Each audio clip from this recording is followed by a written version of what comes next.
Good afternoon and welcome to the 4 o'clock work session of the Douglas County Commission. It may sound like we're at a baseball stadium.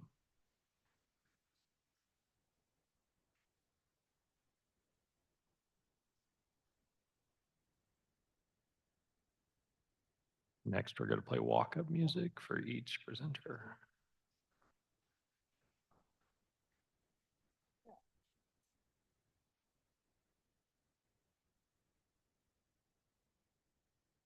Thank you.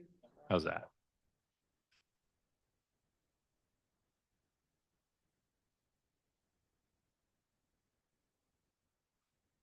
Check, check, check.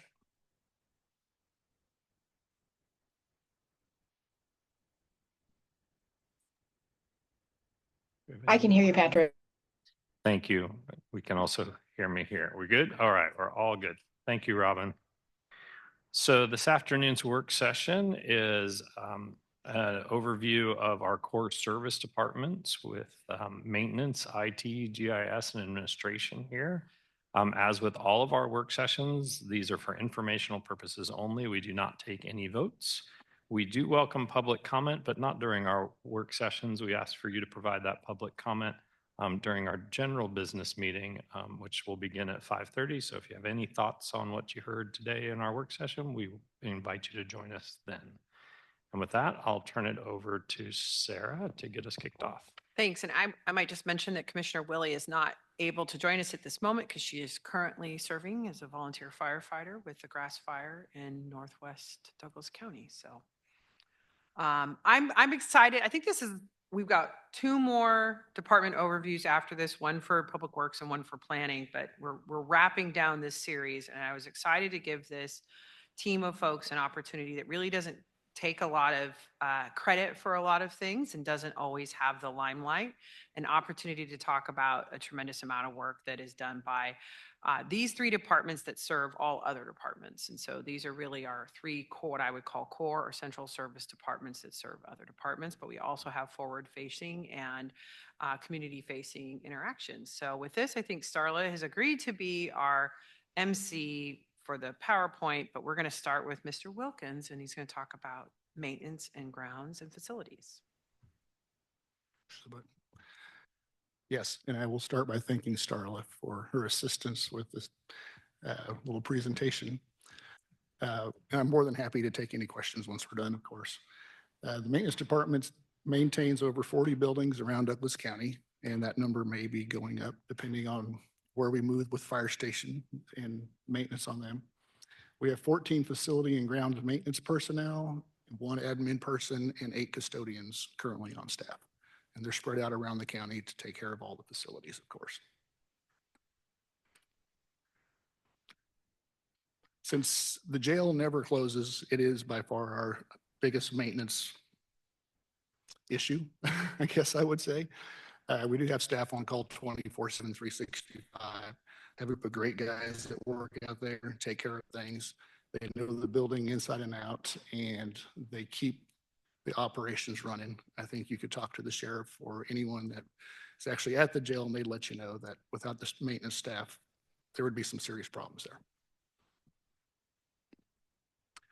Fairgrounds, you guys can all imagine what a big operation that is. The one stat I loved in here most is in 2024, we had 908 reservations. A lot of those are for the commercial kitchen out there, but there's also a lot of just daily and weekly events that happen. And the big one, as I said, is the National Junior Hereford Show that took place out there in 24, where they rented the entire fairgrounds for 8 days. So it was a big, big deal for us. The fairgrounds maintenance staff also provides landscaping services around the county. Snow and ice removal is a responsibility of all maintenance personnel. We spread ourselves pretty thin when we have a snow event and try to do our best to make sure people can safely get in the buildings. And we are currently working with the County Sustainability Department to do some new landscaping around this building once the construction is done, and then also other buildings around the county.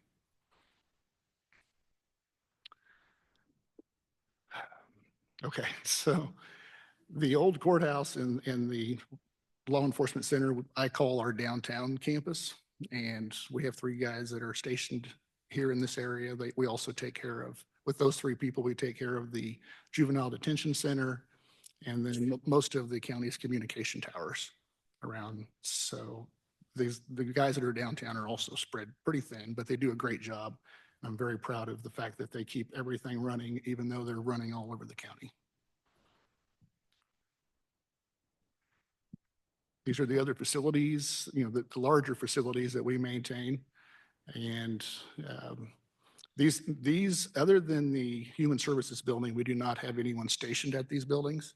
And so it's purely on a responsive basis and also preventive and predictive maintenance that we go to regularly to take care of the systems. I guess that's it. So that's my presentation. I'm happy to take any questions. I had a question about the antennas and the equipment, communications equipment. I think after the last big windstorm, KLWN had problems with their FM station, which I think is located on a county antenna, maybe, I'm not sure. It's on our tower, yes. The KLWN, we have a lease agreement with Great Plains Media for that tower. And then we have equipment on their tower. So do you get involved if a repair needs done there? Or do you have a contractor that does that? We do not, as the staff, take care of the actual towers. We take care of the facilities at the base of the tower that hold the equipment. And so we maintain the HVAC system within, but we do not actually work on the towers themselves. Okay. Jimmy, thanks for your presentation. Can you give me a bit of an update on our former Douglas County Public Works building? We haven't talked in that for a while. I don't know how the maintenance is going of that. Is that your area? Is that Yes. something? Yeah. Yes, that is our area.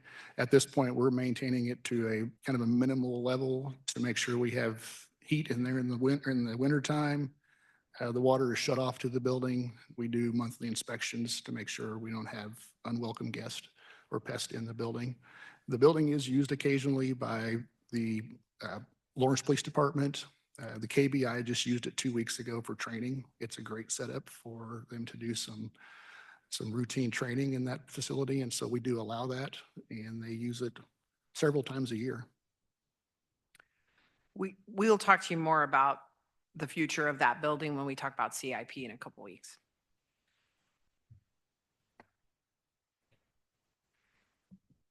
Carl? Okay. Thanks, Jimmy.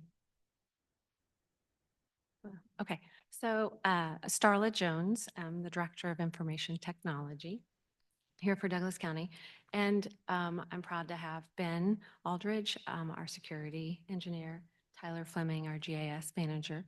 I also have Brad Miller, he's our infrastructure manager, and then Russell Schlapper, he's also our project and software manager here. So I bring quite a few to support IT. We do have a great team of individuals, and some of us have been here a short time frame, and others of us have been here for over 15, 20 years, actually 26 years and for some. So quite a long tenure for some of our folks. But we also have some new exciting individuals who've been here less than 5 years, who've done an amazing job. Each year I pick a phrase to kind of keep the team motivated, or at least my motivation. And this year I picked, thanks to Sarah, keep it simple, don't make it clunky, and build relationships. I think it was important for us to keep that, especially with the Senior Resource Center coming on this year. Some of the things that we do are a lot, and I couldn't put it all on one slide, and I don't have the time to cover everything. So we do security, networking, the wireless infrastructure, the website for the county, software support, maintenance, hardware, telephones, printers. You see the list and it continues to go on and on. So, but I was hired 3 years ago and my focus at the time, and still is to use our tools to be more efficient and effective. We use Office 365 tools to help collaborate with not only our departments, but also we use it a lot for collaboration with our community partners. We also keep security top of mind, and we use some of the newer security tools for that as well. I keep track, thanks to one of our developers. He's built us a maintenance tracking solution so that we can keep track of all of the software and hardware maintenance agreements as well as contracts we need to review for the county. So a lot goes on behind the scenes for that. This year, I'm very proud of a data warehouse project that we started with a team of around 8 individuals. And we worked to standardize our processes for intake of data. And then what we're doing is displaying that data through a Power BI dashboards.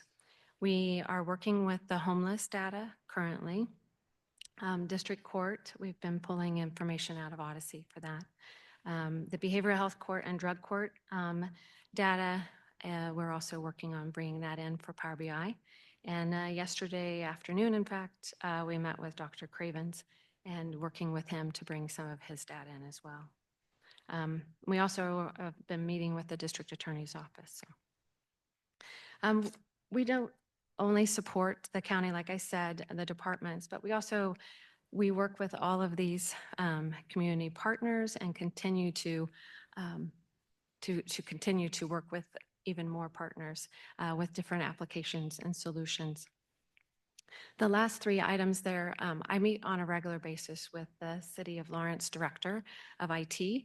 I also have become, right after the OJA cyber security event, I was asked to become a member of the OJA Security Committee, and I meet with them on a monthly basis.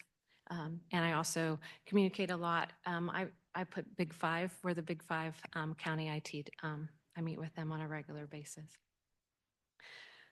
Go ahead. I was going to say, Starla, back on that last slide, you might talk a little bit about our collaboration with the City of Lawrence Fiber, because I think that's a really great partnership. It is a good partnership, and that's Brad Miller, who's here, our infrastructure manager. He's kind of started that project with the city.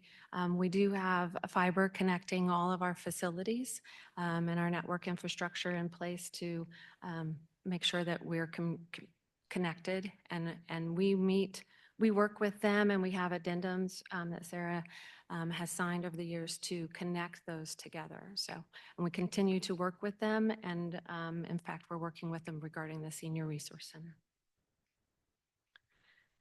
We have a new SharePoint, an intranet site. I know there's for communication, and we also have a new ticketing solution for folks. When you have an issue, you can put in a ticket and it comes into our help desk, and our staff monitors that and supports our staff by responding as quickly as we can.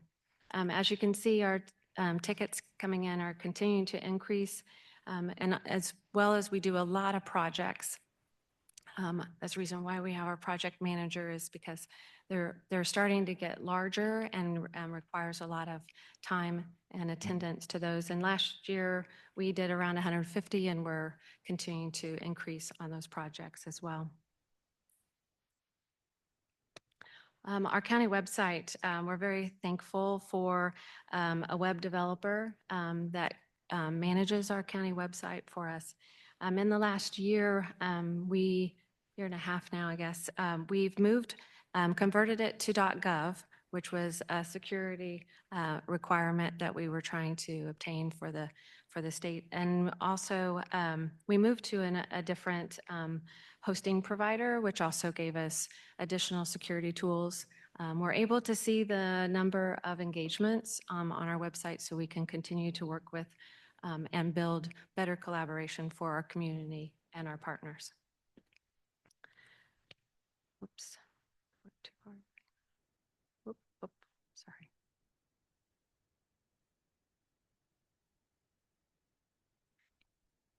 The network infrastructure, that's kind of what Sarah was mentioning was the fiber connection. You know, we work a lot with the city on that, but we also have internet service. The infrastructure team manages our telephony. It manages all of the printers, scanners, copiers. We're involved in all the construction projects, as you can see. I just love the big screen that we put in here. But all the AV equipment, any server software that needs to be installed, workstations, all the software that goes on, all the laptops, servers, you name it, our infrastructure team manages. And they also manage our backups, our cloud solution, the recovery, and data analysis. So just they don't like the limelight, but they keep the county running for sure. Our development is really, as a few of you will get a chance to use, is our budget application. We have a great development team. I have an individual who's been with the staff a long, long time, and she continues to just really provide some great development applications, and one of them was the budget application. Also have some new individuals who's built out the HSC application that is working great. Our fraud detection software, court records request, invoicing application.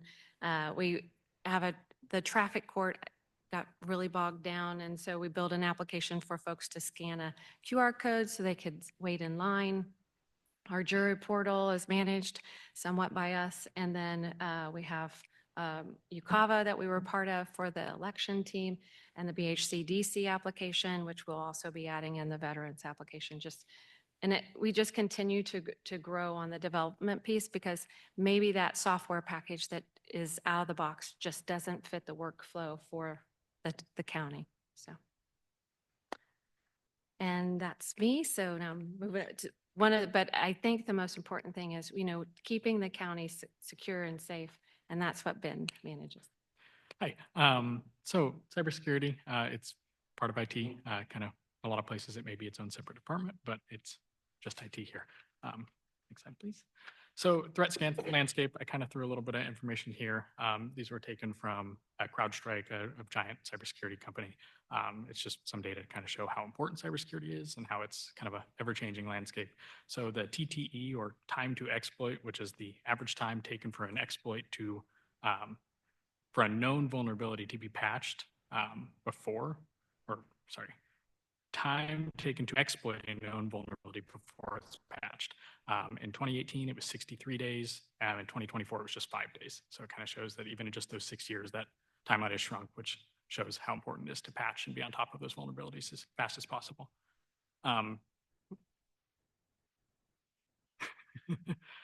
Breakout time, which is the average time it takes for an adversary to start moving laterally across the network. So that's after they gain that initial access and then start bouncing to maybe other machines or servers. That has jumped from roughly 2 hours to 48 minutes. So about half as much, with the fastest time being 51 seconds. Email phishing continues to be a big threat for the county and every organization. So on average, we receive about 130 phishing or spam emails that are automatically quarantined each day. So these do not require any remedial action from IT staff. It just, based on spam filters that are already in place, those get blocked and prevented from delivering and potentially causing harm. Some of these and more, we don't have numbers on them, are just blocked outright if the system's confidence level is high enough. So that number is likely more than 130. On top of that, there are roughly 30 or so every day that either make it through that spam filter or otherwise get delivered to a person's mailbox that they report manually to IT. And those do require that manual remediation, which in that remediation process, if we determine that it is a threat, then we do delete it countywide and make sure that nobody else can be potentially infected. On top of that, we conduct email phishing campaigns for all staff. This is where we take a phishing email that was submitted, one of those 30, take anything that may be malicious, attachments, links off of those, and put our links on them, and then send them to all staff as a training opportunity to allow them to see what red flags, for example, or what a real phishing email may look like, and it is used for training. Next slide, please. Vulnerability management, which kind of goes to the breakout time and time to exploit from the threat landscape before. So this is to ensure that we are patching and or replacing outdated software as quick as possible. And it allows other agencies to do the research and provide that to us rather than spending our time trying to research every product we have and ensure that we're staying on top of those updates, as there's hundreds, if not maybe even 1,000 of different products out there. So we use CISA to conduct weekly and monthly scans of both our website or any external IPs that we have. These reports are free provided from CISA. And then on top of that, we conduct a yearly pen test, which is usually provided by a third party. For security practices, we follow a handful of best practices and or hardening guidelines from CISA, CIS Security, and MS ISAC. Additionally, we take advantage of some of the security technical implementation guides from the Defense Information Systems Agency, which most people would just call STIGs from DISA. For security improvements, I put a big long list up here, but there's many more than that. A few that I kind of wanted to dive a little bit deeper into was the implementation of our MDR, which stands for Managed Endpoint Detection. This is an EDR, which is Endpoint Detection and Response, except that it is managed 100% by a third party. So they are able to respond to any alerts 24/7, and then there's SLAs based on how critical of an alert that could be. So whether that's a server or workstation, they're monitoring that and ensuring that those are resolved as quick as possible. On top of that, with the migration of our website, as Starla mentioned before, we implemented a WAF, or Web Application Firewall, which is continuously monitoring all traffic that goes in or out of our website. I pulled a little report before this meeting, and over the last 7 days, we had about 150,000 requests hit our website. 70,000 of those were blocked for malicious purposes. So it's roughly half of all traffic hitting our website. Next slide, please. Incident response. So we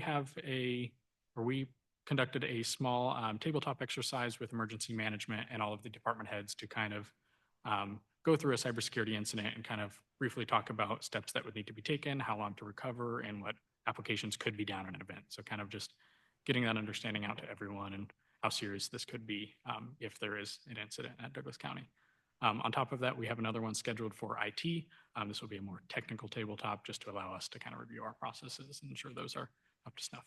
And then lastly, we also have a small disaster recovery team, which meet biweekly and kind of discuss these plans. And yeah, next please. And last but not least, cybersecurity training. We conduct a yearly cybersecurity training for all staff. And on top of that, we conduct separate privileged user training for any IT staff or other staff that maintain an admin account or any privileged access.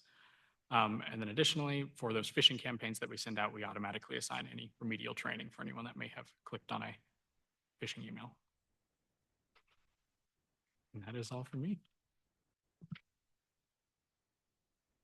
Do you mind if I? While we're changing gears here, I just want to thank you for covering all the acronyms. I was checking Sarah. She's doing all right. There was a couple in there, but yes, there was a couple. Yes. First one here is already spelled out, GIS. You just hit enter, I think, and it should go to the next one. Oh, you can't. Sorry. That's why you want her to do it and you look at your notes. You can wing it. I believe in you. This is my field of expertise. I should know what I'm talking about here. So thank you, commissioners, for having us this afternoon. My name is Tyler Fleming. I've been here for over 10 years, barreling towards 11 years. And it's been, as far as GIS is concerned, it's been a whirlwind in that past 10 years with the continually evolving technology that we are heavily reliant on. But yeah, I tried very hard to point out the one acronym that we have, GIS. And I also may seem that I am very proud of my QR code, which I am. That QR code directs the user to our new geoportal that we launched last summer. And if you want to just type it in your browser, it's dgcoks.gov/geoportal. And that is filled with publicly available web applications for people to get the information that they seek that's related to the county. But GIS is often thought of as mapping. And while mapping is definitely something we do, it is not everything we do. So if we look at GIS as it's spelled out, Geographic Information Systems, there's kind of a lot to unpack there. And I hope to make it a little more clear after this presentation. But geographic, we're all familiar with geography, information, data, and systems. So if you think about it in three pieces, it's really not as complex as it needs to be. But the county, Douglas County, has 4 full-time GIS professionals, 1 manager, that is myself, and 3 analysts. 1 manager and 2 analysts are in this historic courthouse in this basement. We are surrounded by appraisers. We love the appraisers. We work closely with the appraisers, but we are there only because of space necessity. As you'll see as my presentation goes on, we really work with the entire organization. And the other analyst is at Public Works, and he is a dedicated Public Works analyst. So Helen, Maddie, and myself are in this building, and then Brad Schmidt is in Public Works. So what we have, there we go, good. Yeah, we don't have a lot. We don't need a lot. We need computers, we need space, we need people, we need techniques, and we need training. But the GIS, as far as local government is concerned, we have an enterprise system that is deployed on-prem servers, so on-premises servers. I'm not going to tell you how many we have, but we also have a cloud environment. And those 2 GIS systems work seamlessly together to make systems plural. And with those systems, we create interactive web maps, like I mentioned for the geoportal.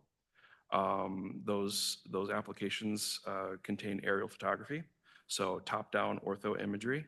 That is ortho-rectified. It just means it's positionally extremely accurate. And we also have oblique imagery. That's that's for internal use, but the users, I won't list all the departments, but they can basically see any point in the county from all 4 angles, north, south, east, west. We also have a sub-meter mapping grade GPS system, global positioning system. Yeah, and we use that for locating new fire hydrants. When K10 was, when they changed K10 mileposts and redid mileposts and shifted those around for the different routes and the different numbers, we can GPS those mileposts so we know where they are. And I'll get into more why that is important in a little bit. But How often do we take new aerial photography?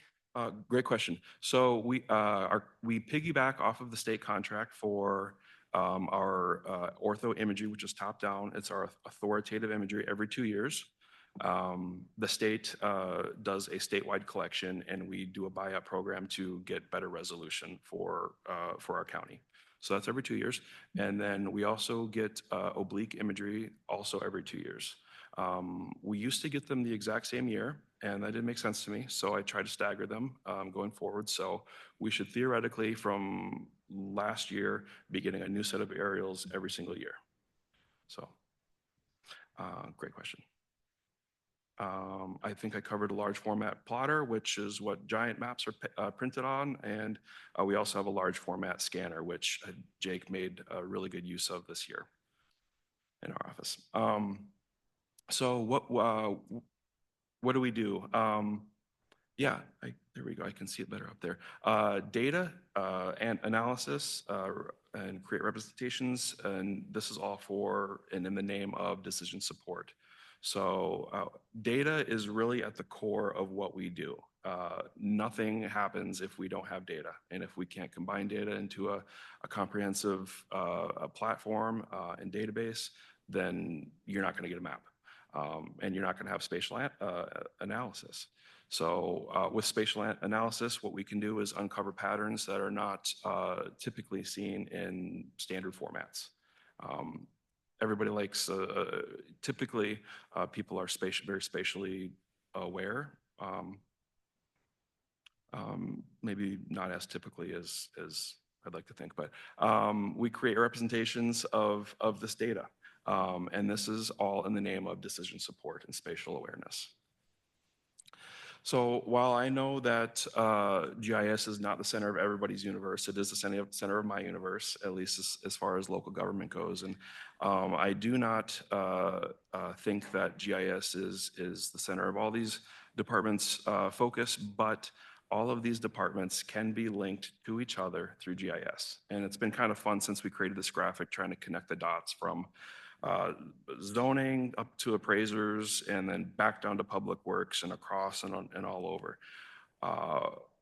Quite literally, GIS supports every department in this organization one way or another.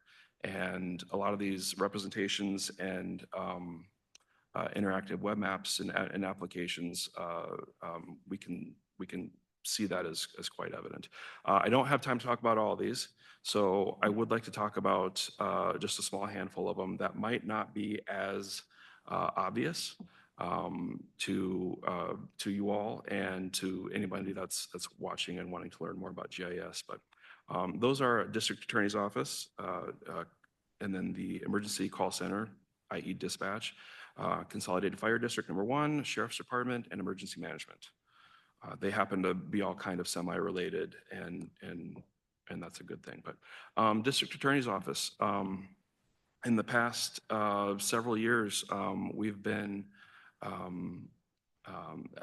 helped the District Attorney's Office with visual representations of facts that are brought to us by either prosecutors or Sheriff's Department investigators, also LKPD prosecutors, or excuse me, investigators, GPS data, facts, just simple facts, photographs, like I said, our job is to make data and facts more, a little bit more tangible, a little bit more recognizable, a little bit easier to understand. And I think the District Attorney's Office has found some success with the representations that we've created. Along with that, sometimes complex legal descriptions are a lot of people can't visualize a complex legal description. So if we map that out and put an aerial background behind it, it gives it a good context and spatial awareness. So these next three are probably most alike and familiar with each other. But again, back to the data, which is at our core, at the core of GIS is we maintain, I think there's 62,000, currently I think there's 62,000 address points. I think there are 1,200 road segments, and I don't know how many driveways. I think there are 6,000 common places. These are all in my notes that I can't see now, by the way. But why that is important and how that is important is pretty cool when you're looking at that wheel. Address points, we get those from zoning. The road locations, we could get that from the Register of Deeds office through a plat, or Public Works if it's a new road out in the county. Driveways, we get those from zoning as well. So we maintain that data. Oh, and then common places. Let me give you an example of a common place. When somebody calls 911 and they say, we need first responders, or there's a situation at, let's just say, Silas and Maddie's. Everybody knows where Silas and Maddie's is. We've all been there. We all love it, but we don't know the address. So if we call 911 and we say, I need help at Silas and Maddie's, the dispatch center knows exactly what address to send people to, the first responders. So that's an example of a common place. Question is if you could do Old Towny lore, if we said where the old Tin Pan Alley used to be, then that'd be really good. you Right, know. that's right, or the old Silas and Maddie's too, Yeah. right. Well, we do have that, and I should look and see if we actually have things like Farmers Turnpike and Old K10. I would imagine that we do, but that's another perfect example. You're probably not going to know the address of an establishment that you're at unless it's like 1900 Barker or 715 or something like that. So, um, that's fine. So emergency management. I should, I might back up, but yeah, the sheriff's department and the consolidated fire district, they all, they are dispatched by dispatch in the call center. So they are, they are sent to where they need to be and they know how to get there because of GIS. I'm trying not to use industry terminology, but the newest version of 911 system is next generation 911, and it's very reliant on pinpointing location and latitude and longitude, and that's why it's so important that our address points, our road center lines, and our common places are pinpoint accurate because that accuracy relies on first responders getting there in time, and so the sheriff's department, they have that on all their squad cars. The same with with Consolidated Fire District. And the grass fire going on today, everybody's working together and on that same realm. Emergency management, I don't think we have anybody here in emergency management, but how we help emergency management is being spatially aware. In the event of a grass fire, let's just say, because that's going on today, we can take the information that is fed into the dispatch system that data originated with GIS, and we can create we have created a usable and user-friendly and easy to understand dashboard and an interactive viewer that tends to allow itself for spatial awareness and situational awareness and public information. So we take that information from that emergency that's going on, share it with emergency management. They tend to divvy up resources and get admin involved and activate EOC and share that GIS data with public information officers for the community to know what's going on. Yeah, that's about all I had. I want to say thank you, and please ask any questions about anything on this wheel that you may or may not have, or if I've covered it all, that's great too.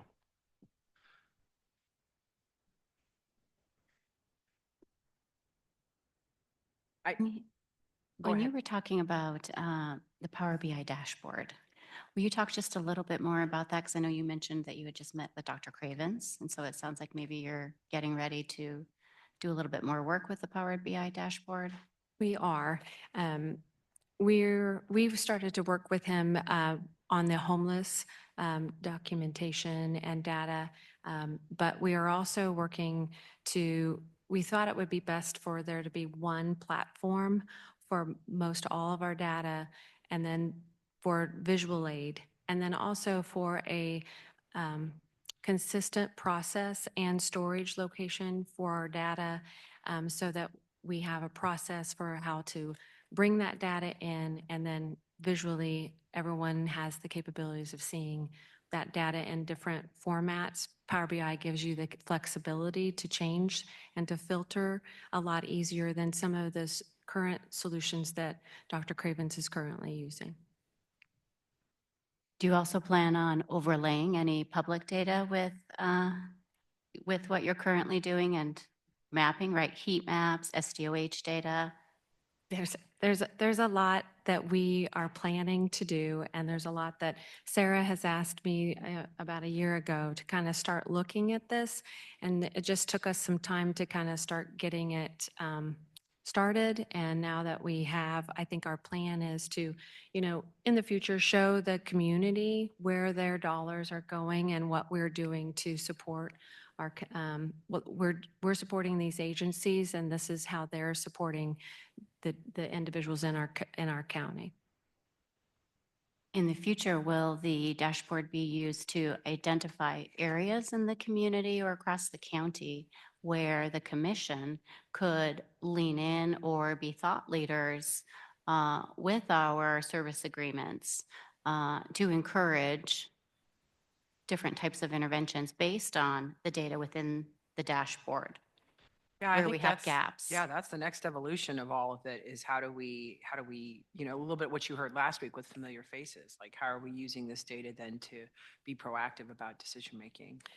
We were fortunate, Jake's on our committee, and so the service agreements, we've added in their data collection capabilities for these service agreements with our agencies so that we can start pulling in some of that information.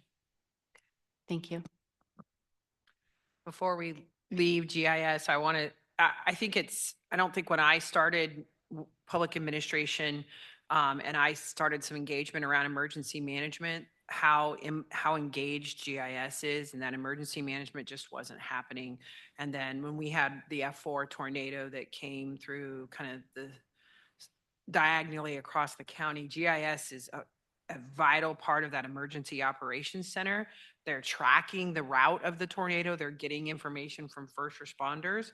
And so that night, it was super helpful to have GIS in the rooms to be able to pull the maps up, see where roads overlaid, where did we need to have road crossings, what are some of the, you know, taking that information coming straight in from first responders so that folks in the emergency operations center can make adjustments. And then once the initial emergency was over, GIS was involved with public works and planning and zoning folks that were going through and checking properties and making sure that folks were safe and how damaged was the property. And we were able to really track out the route of the tornado. And so, you know, just both in an emergency and in recovery, it's just a huge, you know, part of it. It isn't just, yeah, I mean, really, they're part of our first response team. Thanks for that. I want to piggyback. I love the work GIS does and was really impressed. Recently, we had a grass fire out west and you all were able to sort of map that out. But I did hear some comments about understanding exactly where that was on the map. Can you talk about that? Like, how do you determine when you build a picture that we might share with the public of where a space is? It was neat to hear people. I mean, some of the social media stuff I saw was really about like, I'm trying to figure out if this is where my mom lives, right? Orienting people to that. I just want to give you an opportunity to talk about that a little bit. Thank you very much. That's a great question.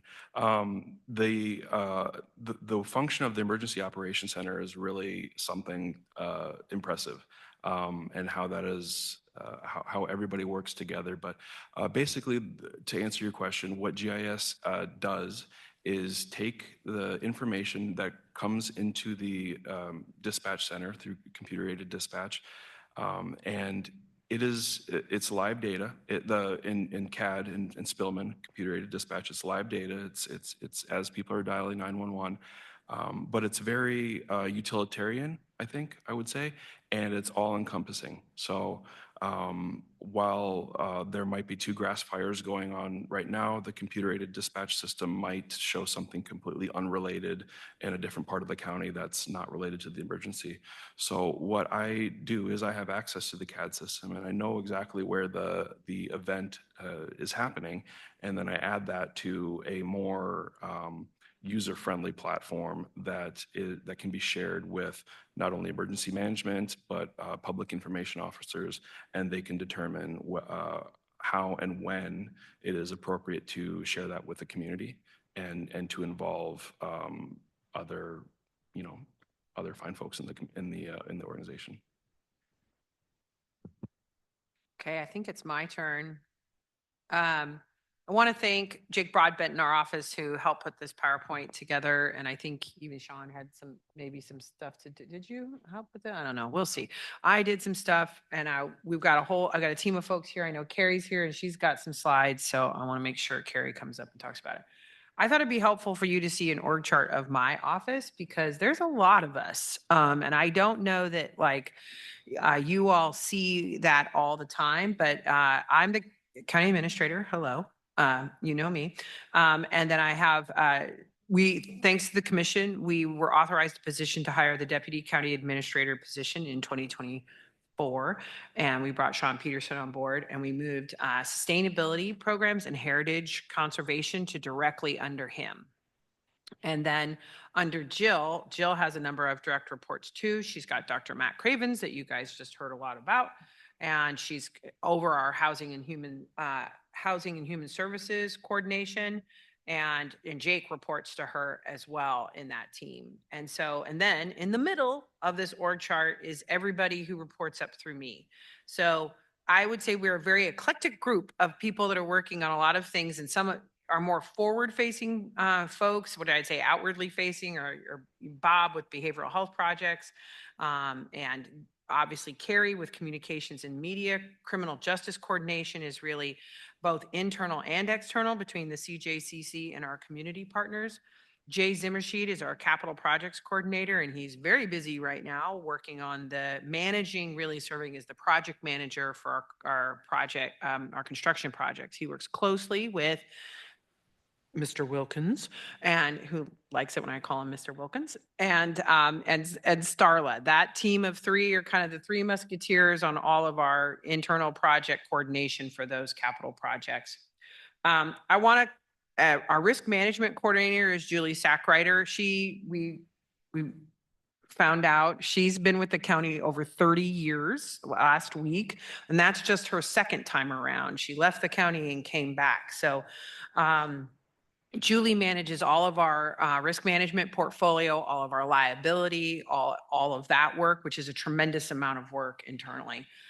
We have a small but mighty HR team of three. And really one of those, the administrative assistant serves, Alex helps the entire department. In fact, I believe she put this agenda together and is learning how to do the agenda process, and she put it together.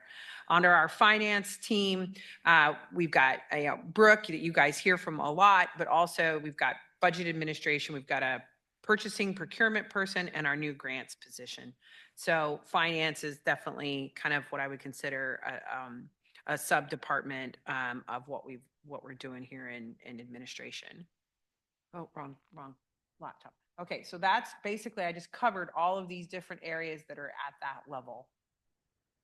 And then Jake put this in here that in theory is my job, I guess. So policy implementation, budget oversight, a lot of intergovernmental cooperation that comes up through the administrator's office, and community engagement. I asked Jake, I said, because when I started these presentations, I thought we should focus on kind of some of our accomplishments, what are some of our opportunities and challenges. And I said, Jake, I don't know if we have any accomplishments. And so Jake came up with these. And these are really impressive, except there's still one that has a blank because we didn't get that one done on time. We've invested over $128 million in county facilities since the Public Works building was built. And I think that's a tremendous number. The county commission, and then through the implementation of our budget finance team, we've reduced 6.121 mills since calendar year 2022. The opening of the Treatment Recovery Center in 2023 was a huge work led by Bob Transky, and my engagement in that process as well. The McGrath study implementation was a huge undertaking that the HR and the finance team worked closely to get done.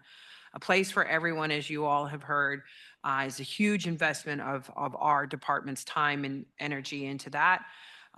We were going to get you a number of our supportive housing investments, and we didn't get that number done, but I know Jill and I can pull that together for you. And then we're all really proud, and this was really a group effort in our team, the distribution of over $23.7 million in ARPA funds to the community. And that doesn't even count what we did in CARES Act before that, but that really involved both our finance team, our Jill and our administrative team in terms of where those projects go in the community. And so really everyone was involved in that process. And I think I've said to commissioners before, pre-CARES Act, our schedule of federal awards, because we do prepare a schedule of federal awards, which is basically our auditing document related to our grants. So our federal grants was less than $500,000. pre-CARES Act. Now, for like over 4 years in a row, we had over $25 million in federal awards. So that's a huge amount of record keeping and accounting that has to be done and preparation on those projects. Challenges, space limitations is something that came up to me where, we've got folks that are kind of in a bunch of different places in this side and the rest of the courthouse. I think that's true for almost our whole team. And there's just always an ever increasing complexity on regulations and community needs that our team is dealing with. And opportunities. I'm really excited and really thankful for the commission that has added additional resources to our team in the last couple of years. And I think that's going to allow us for some more in-depth financial reporting and oversight on existing programs and services. Really pleased with how we've been able to just even do more, so much more in the last couple of years with that additional folks on board. And then, did we not get Carrie's slide? I don't have the right version. So I'm going to stop sharing and you're going to stop sharing there. And I'm going to pull up the website. Sorry, Darla. We added Carrie's slides. So, because Carrie had a very busy week last week. So Carrie talking about everything that's going on while I get those slides up. Sure. So I just wanted to, so I'm Carrie Britt and I'm the Media and Communications Coordinator. And an interesting fact is I've been here 6 years and I was the first communications position hired for the county. So before I was hired, we didn't have things like even a logo. So I'm happy that we have that now. I just thought it was important to tell you a little bit about communications because I am one of the fortunate staff who get to work with a lot of staff across the departments. Everyone that was up here are people I work with to get information out to the community. And I also work on external and internal communications. And so some of the things I put in my power slide is I'm the Freedom of Information Officer. So I'm responsible for making sure that we respond to any open record requests in a timely manner, and that's 3 business days. And so I looked at the number of requests we've had, and so we had 73 in 2024, and we're already at 22 for this year. The other thing to note is the Sheriff's Office has their own Freedom of Information Officer and the District Attorney as well. But as you can imagine, people, when they ask for open records, a lot of times they're not sure who to ask. So we all coordinate and make sure that they're seeking the information from their agency. We also get them from like the city of Lawrence Police and those. And so I know the email addresses and where to send those requests to. I also coordinate media requests and news releases. It was interesting because I took a pause to see how many news releases we have sent. We sent 11 last year. And so far this year, we've already beat that record. So it has been a very busy first quarter for Douglas County. We do a monthly county newsletter that's sent by email and posted online. We're currently working on our employee newsletter, and those come out quarterly in January, April, July, and October. I also work very closely with the web developer and updating the content on the homepage and learning to make sure we have like current information throughout the website. We also have social media accounts, and I'm the main person that posts on our social media. That's Facebook and X, Instagram, and LinkedIn. We also have other county departments that have their own, which is Douglas County Elections, Emergency Management, 911 Communications, and the Sheriff's Office, and we all work very closely together. I actually this summer worked with IT Starlist team on updating or having a social media policy, which is super important. So those are some of the things we do for social media. And the reason we had so many news releases is just looking at some of the events we've had. So we had our first County Government Day last year, which was a huge achievement, and we're getting ready for our second one coming up April 29th.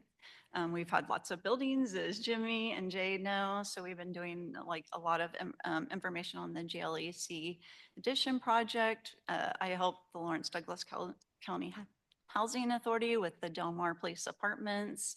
The treasurer's office was a big one where we moved and had a open house for that. And the list goes on. There were other ones I thought of that hadn't made my slide, but the appraiser's office had their first information sessions. We always do the YEC challenge, and then like Jake also oversaw the new property tax rebate program. So just a lot of stuff going on in the first quarter. I also wanted to mention, I also help our HR team. We had our third employee service award luncheon, which is also a huge undertaking. In addition to that, I also create and design our social media images, flyers, yard signs, etc. And I wanted to mention that I'm very proud that I worked with Bob and some partner agencies to produce a RAC card, and those are currently being circulated in our community about how to access mental health crisis services in our community. Other notes, just I thought you might want to be aware of, is that I co-chair the Douglas County Public Information Officer Group with George Diepenbrock, who is the PIO for the Sheriff's Office. We facilitate monthly meetings, and we serve as the Joint Information Center during large incidents such as the tornado, historic flooding, COVID, and now we're planning for the 2026 World Cup. I also serve on the local emergency management board, and they meet quarterly, and I am the representative for the ESF 15, which is public communications. I'm also currently serving on the strategic communications planning work group for the Criminal Justice Coordinating Council, and our goal is to have a strategic communications plan in the fall of 2025. In addition, I help with the Douglas County elections, and I would stand for any questions that you guys might have. I have a question for Sarah. Sure. Sarah, when you show us the org chart, we're in the top 5 counties for total population. How does the size of our administration compare with those other 4 counties? I don't know that I've studied that precisely enough to know with each of them, but it's something we could certainly bring you. I do know that, like, from a human resources perspective, we have over 500 FTEs.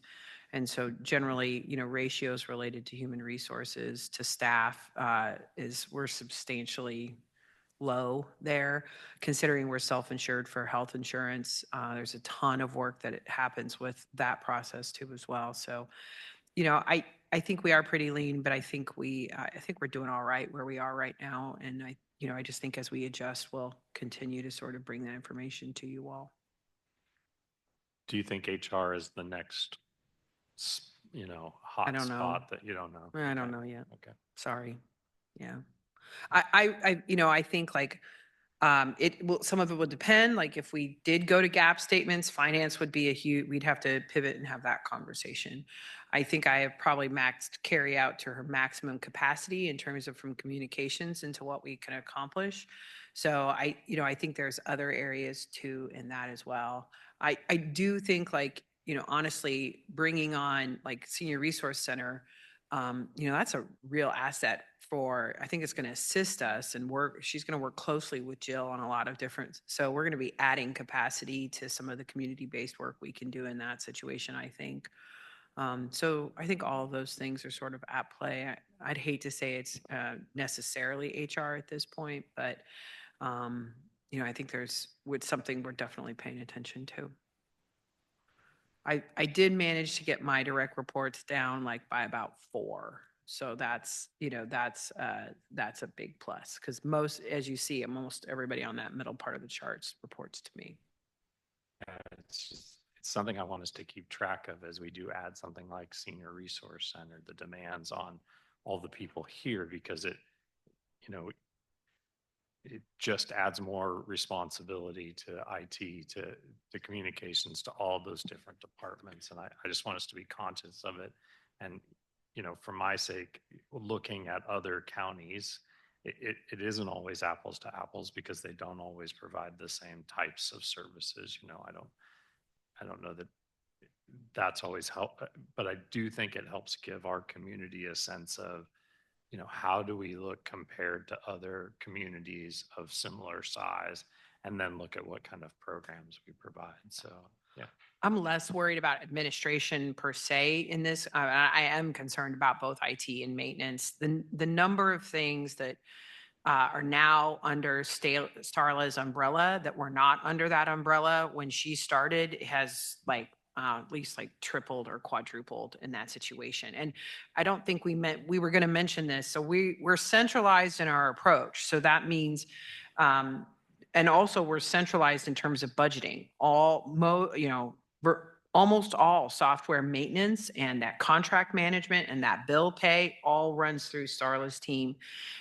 The same goes with Jimmy. He's responsible for all of the maintenance agreements and the staff that work in all of those departments. They all come up through him. And, even leases out at the Human Services Building flows up through Jimmy's operations. So there's a ton in that space that is coordinated centrally. We don't really disperse all that. It's all kind of managed centrally. And when we look at comparable counties, knowing that we only have one carry, do other counties have more than one carry? Absolutely. Yeah. Okay. I mean, they have communications teams of more than one hand, in some cases to do that work. I mean, the amount of work that these folks put out is really tremendous. It's not just internal, like it's, as you guys know, we're working constantly with the community in these situations. So. Any other questions, commissioners? Well, thank you all for being here. Thanks for your presentation and for all the work that you do every day. I do know some of you like to be behind the scenes, so I really appreciate this time here to hear about the great work that you're doing. The community very much appreciates it. I think sometimes they don't understand where it comes from, like how that website stays operating or how the Zoom meeting starts, or when I go to the property viewer, who maintains the property viewer. So I'm sure I left somebody out. Jimmy, the grounds look great. But thank you so much for the work you do and for sharing your time with us today. With that, we will adjourn until our 5:30 business meeting.